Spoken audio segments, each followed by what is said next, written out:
Alright, folks, let's get into a post-fight review to Dmitry Bivol versus Gilberto Ramirez. I'll talk a little bit about the undercard, but this fight was very interesting. My pick was Bivol to win by unanimous decision, as was the prediction of most. I thought the fight would actually kind of take off a little bit, with Bivol, fighting a guy who is taller than him and bigger than him, outweighs him, longer reach, things of that nature, in Gilberto Ramirez. And his history in previous fights, the Umar Salamov fight, the Isaac Chilemba fight, the Craig Richards fight, where Bivol's volume went up against taller guys, seeing as he could not as easily reach them with the jab as he could, say, a guy like Joe Smith, who I think even though he had a longer reach than him, he was fighting out of a crouch. So I figured Bivol would be a bit more aggressive in this fight, but he wasn't aggressive in the same way that I thought he would be.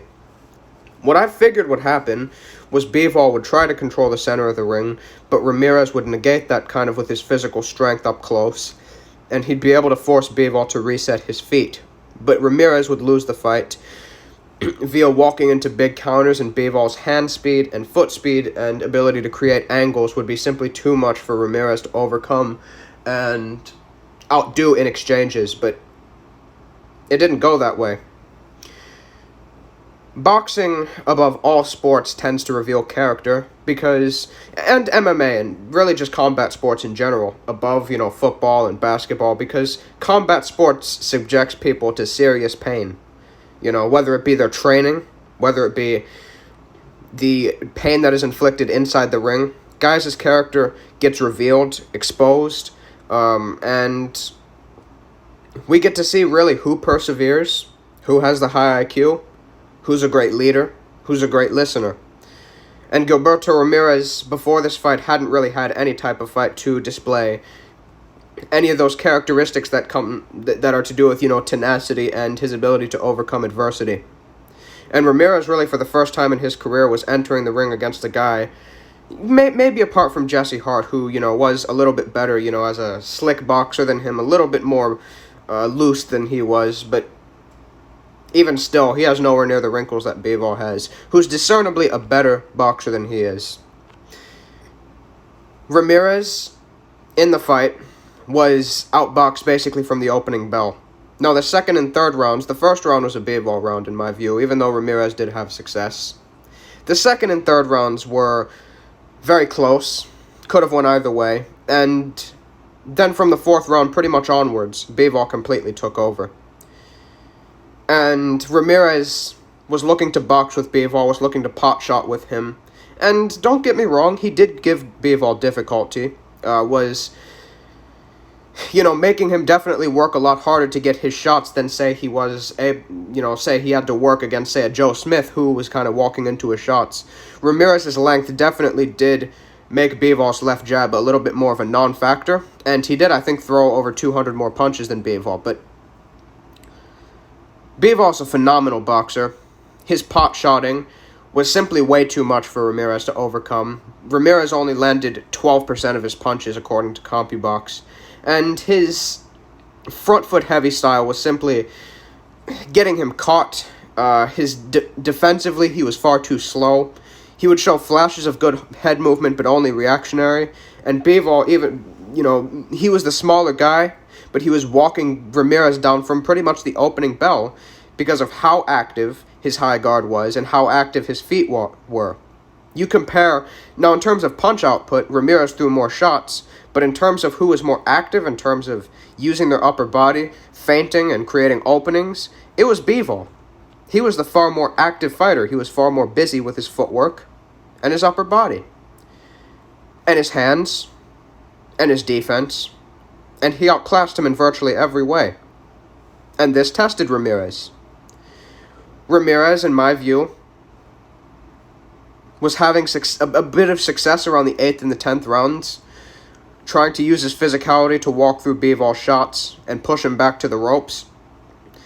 And this was a point in the fight where, even though he was getting hurt, and he had been getting hurt really from the 4th round onwards, actually was on wobbly legs near the end of one of those rounds, and Bivol was starting to really starting to really, snap Ramirez's head back with a straight right hand and the left hook, it was incumbent upon Ramirez to sell out, because that was his only chance of winning. It was either he was going to get lit up or he was going to find a miracle shot, because the way he was fighting, boxing with Bivol and trying to go adjustment for adjustment with him and trying to pot shot with him and use his length, Bivol had him figured out. He needed to sell out and use his size and get physical with Bivol and try to land something big to try to deter him at the very least, or hurt him or knock him out at the best. And he didn't do that. So Ramirez, in my view, definitely showed some weaknesses. Not obviously, technically he showed a ton of weaknesses, but I believe mentally he showed weaknesses himself. In those last 2 rounds, when he had opportunities to sell out and try to swing for the fences and maybe try to bully Bivol, maybe get a bit dirty, he didn't.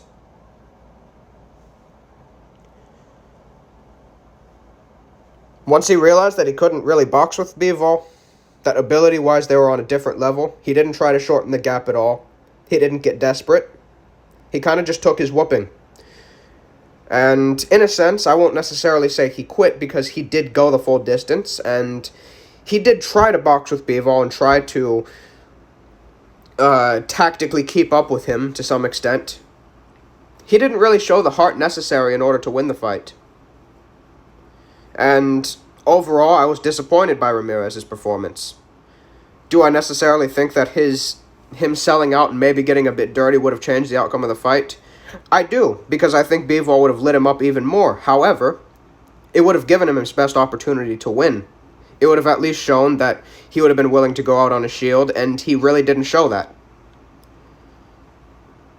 And Bivol is someone who is just fundamentally extremely sound, and he showed even more doggedness than Gilberto in this fight. He showed that when the going was starting to get tough, when Ramirez was starting to find life with his body work and with some of his work up close and at mid-range in the 8th and 10th rounds, that he was willing to get down in the trenches, that he was even willing to work the inside himself.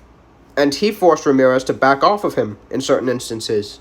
I remember there was a sequence around the minute mark in the 9th round where Bivol was getting backed up to the ropes. He was blocking and deflecting punches on the ropes, and he ended up coming back with a combination of his own, and he was actually out-fighting Ramirez on the inside and negating his inside work pretty much completely. That's another aspect that I think Ramirez shows weaknesses in. He's unwilling to get physical, and he never really has been willing to get physical either. He wasn't against Vlasov. He wasn't really against Hart. And in the fight he needed it most against Bivol, he was unwilling to use it here. So, great performance by Bivol. He really does remind me to some extent of Floyd, honestly. The way Floyd would go in there with bigger guys, Shane Mosley, Canelo, Zab Judah, and he would stand in the pocket, going inch for inch with these guys, just making small maneuvers to outwork them and outfight them in the pocket, taking positional advantage of his opponents despite the fact that they're bigger than him, and being able to basically pot-shot them to death. He really does come from that same line.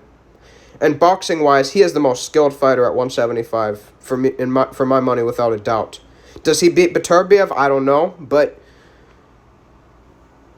skillfully he will have the advantage there. It all comes down to, can he get Beterbiev's respect, or can he take the power? The undercard, Shavkat Rakhimov versus Zelfa Barrett. Rakhimov, in my view, didn't really perform to his best. Zelfa didn't really perform like a world-class fighter either, but he did show some good wrinkles, good foot speed, combination punching, timing, and pot-shotting himself. And he was able to floor Rakhimov in the 2nd round, but his defense was just poor. Despite the fact that he was using a lot of lateral movement, his inability to use his head movement to get off the line of Rakhimov's power shots, which were oftentimes very telegraphed, and the fact that in this fight, unlike the Kiko Martinez fight where he found success sort of up close and at mid-range down the stretch of the fight, he couldn't compete with Rakhimov up close, who himself is a big 130-pounder, and he simply got broken down. I saw he might have had a problem with his right leg, but in my view, that wouldn't have changed the outcome of the fight, as Barrett was visibly tiring. And you could just see in his shots, they weren't hurting Rakhimov anymore. The suddenness of Barrett's punches early in the fight was getting to Rakhimov. He was getting visibly hurt. But then down the stretch of the fight, once it became more of a matter of how heavy Barrett's hands were, as he lost the explosiveness and it depreciated, Rakhimov simply was just eating his shots. Really had no problem taking Barrett's punches, and Barrett was slapping a lot with his punches. He wasn't committing, which showed signs of desperation. He was trying to outdo Rakhimov in terms of volume. He was throwing a lot of panicky punches, and he just got broken down.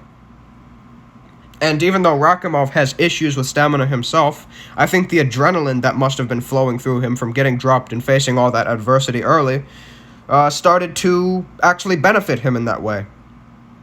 But yeah, Rakhimov wins a world title, and he's going to fight Joe Cordina next, which is going to be interesting, because we don't know how powerful Cordina is either. Maybe the Ogawa fight was just a matter of him landing a perfect punch, or maybe his power, his lack of power, should I say, has been a matter of him being unable to show his, has been him oftentimes being negative, like, say, against Gavin Gwynn.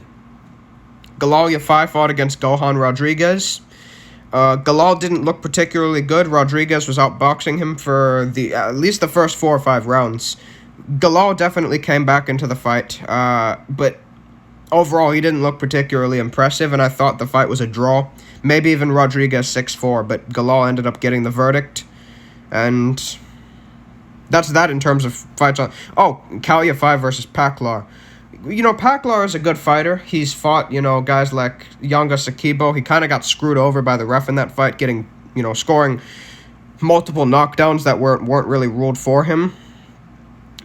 Despite the fact that he had a 6-month training camp for this fight, he was in pretty poor condition. Got off to a phenomenal start in the first 3 rounds, winning all 3 of them and even scoring a knockdown in the second. Or I think in the first or second round. And Yafai just took over from there. I think Paklar might have won another round after the 3rd round, but Yafai just overall was able to outwork him. The body work from the early rounds, even when he was losing, started to pay dividends, and Paklar was loading up on punches and visibly losing his shape. And overall, I thought Yafai deserved to get the verdict. There was a little bit of controversy with some thinking Paklar won, but I personally had Yafai ahead. But that'll really do for my thoughts on the card. Let me know what you all think. Have a good one.